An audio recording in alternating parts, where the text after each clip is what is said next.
أعوذ بالله من الشيطان الرجيم.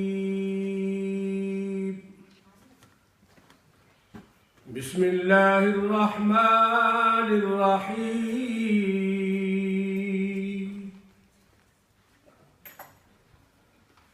الرحمن علم القرآن خلق الإنسان علمه البيان. سبحان الله. سبحان الله. الشمس والقمر بحسبان والنجم والشجر يسجدان. سبحان الله. والسماء رفعها ووضع الميزان.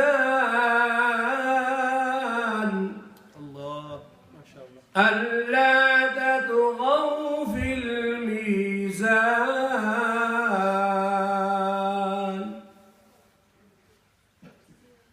وأقيموا الوزن بالقسط ولا تخسروا الميزان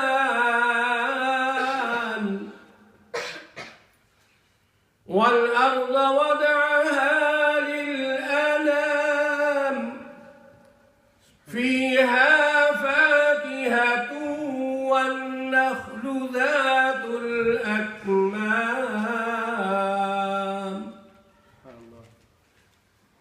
والحب ذو العصف والريحان فبأي آلاء ربكما تكذبان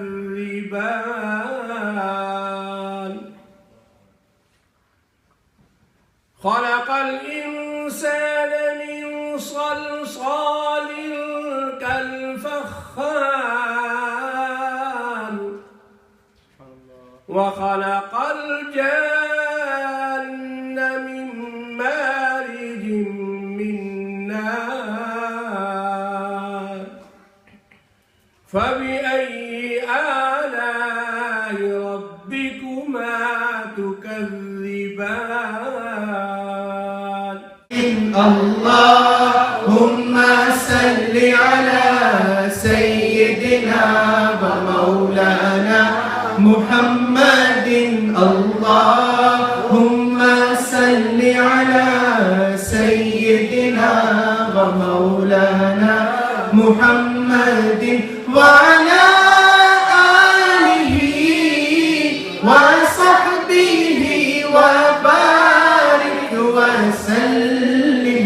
اللهم صل على سيدنا ومولانا محمد. Now I would like to call upon Teacher Farooq to inshallah read the nasheed for us. Teacher Farooq. Takbir. Al-Risala. Ya Rasulullah.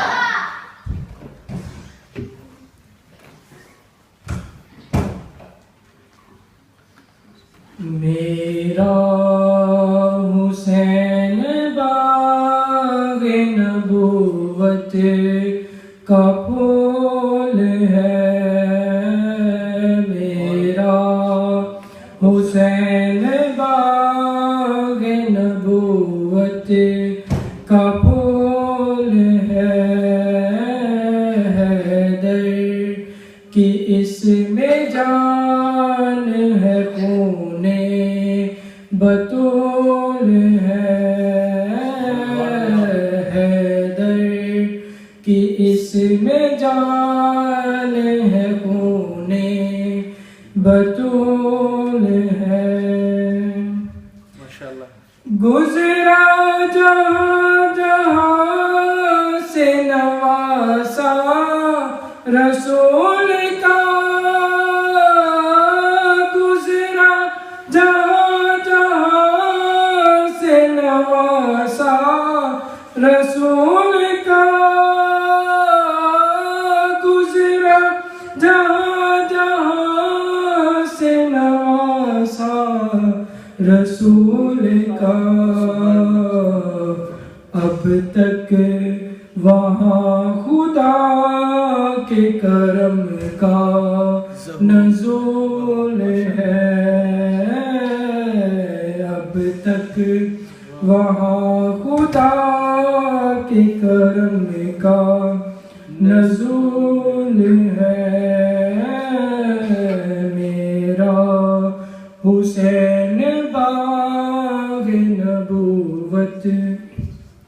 कबूल है।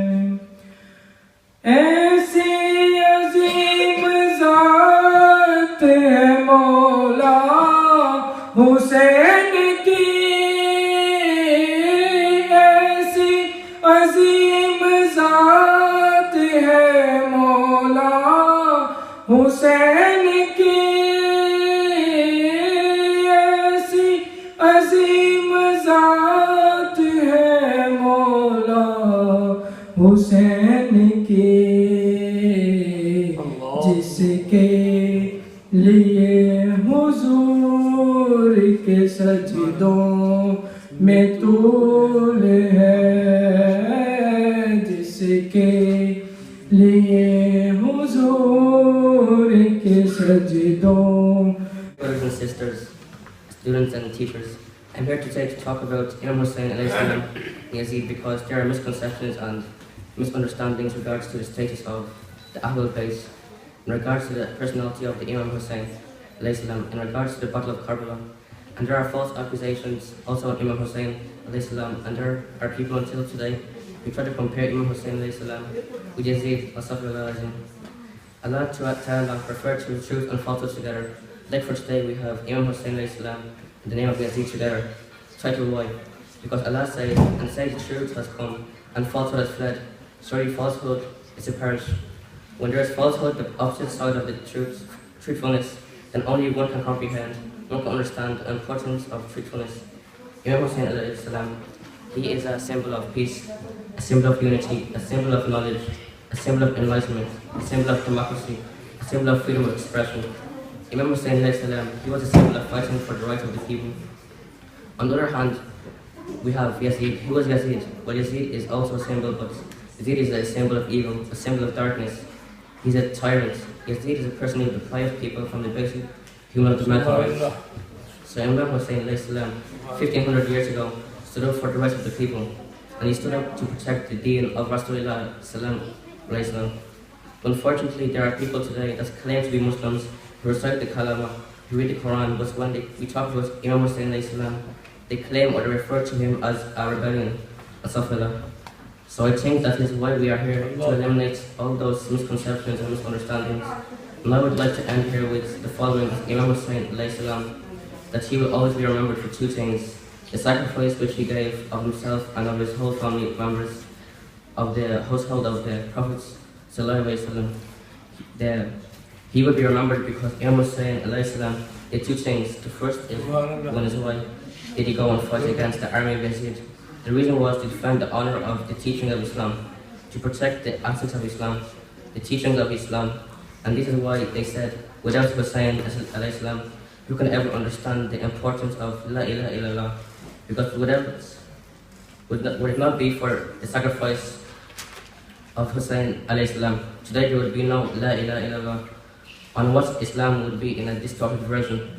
And the other reason why not only Muslims in particular, as mankind in general, is always in debt in Imam Hussain is because Imam Hussain was taught what democracy is. He has taught of what has to come up for the rights of the oppressed people. So Imam Hussain, from him not only we Muslims can learn about him, also people who don't follow Islam can learn about him. Thanks for listening. MashaAllah. Alhamdulillahi Rabbil Alameen, wassalatu wassalamu ala Sayyidina Rasulullah sallallahu alayhi wasallam. All praises are due to Allah, the Lord of all the worlds. Peace and blessings upon him, the best creation, the final messenger of Allah, the beloved Prophet Muhammad sallallahu alayhi wasallam. Imam Hussain ibn Ali alayhi salam was the son of Imam Ali and Fatima alayhi salam, and the grandson of the Prophet Muhammad sallallahu alayhi wasallam. He's also the brother of Imam Hussain alayhi salam, who would also be the leader of paradise along with his brother Imam Hussain. He was born in the month of Shaban before Hijri. On the seventh day, he was named Hussain. After he was named, the Prophet recited the azan in his right ear and the Iqamah in his left. The Prophet loved Hussain due to his pure heart and his generous, kind and Allah-fearing personality. The beloved Prophet Muhammad sallallahu alayhi wasallam knew that one day that his grandson would save the Ummah from destruction from a corrupt leader. Yazid was the son of Imam Muawiyah, a companion of the Holy Prophet Muhammad sallallahu alaihi wasallam. Yazid loved music and alcohol and animals.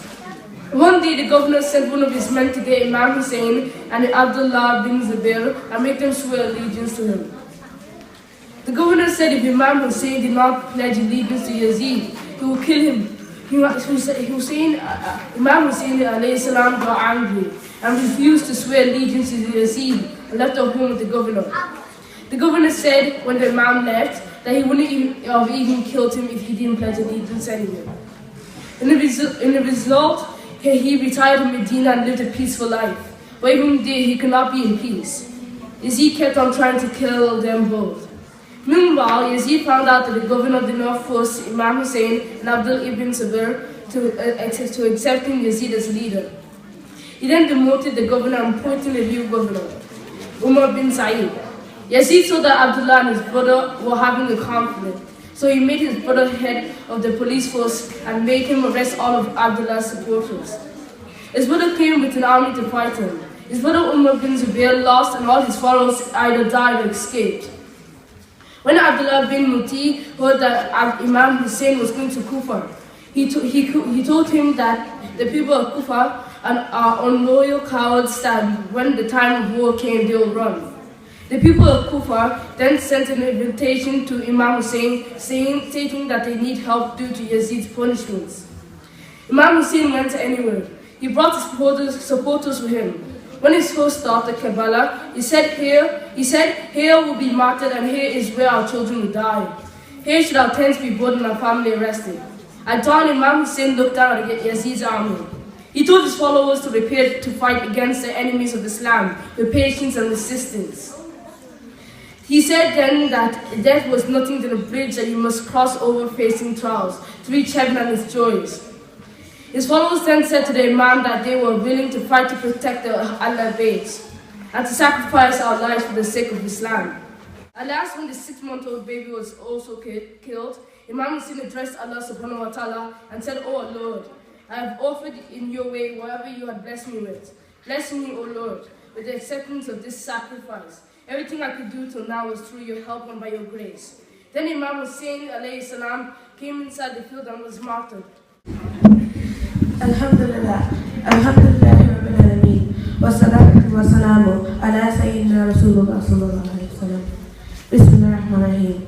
Dear brothers and sisters, Assalamu alaikum wa rahmatullahi wa barakatuh. Wa alaikum assalam wa rahmatullahi wa barakatuh. My name is Fadeela Salawu. I am here today to talk about the Battle of Karbala and to differentiate between the tyrant Yazid and the respected Imam Hussain radiallahu anhu, the grandson of Rasulullah sallallahu alayhi wa sallam. 1,500 years ago, in the time of Imam Hussain radiallahu anhu, a battle took place. This battle was known as the Battle of Karbala. It was a tragic time for all Muslims.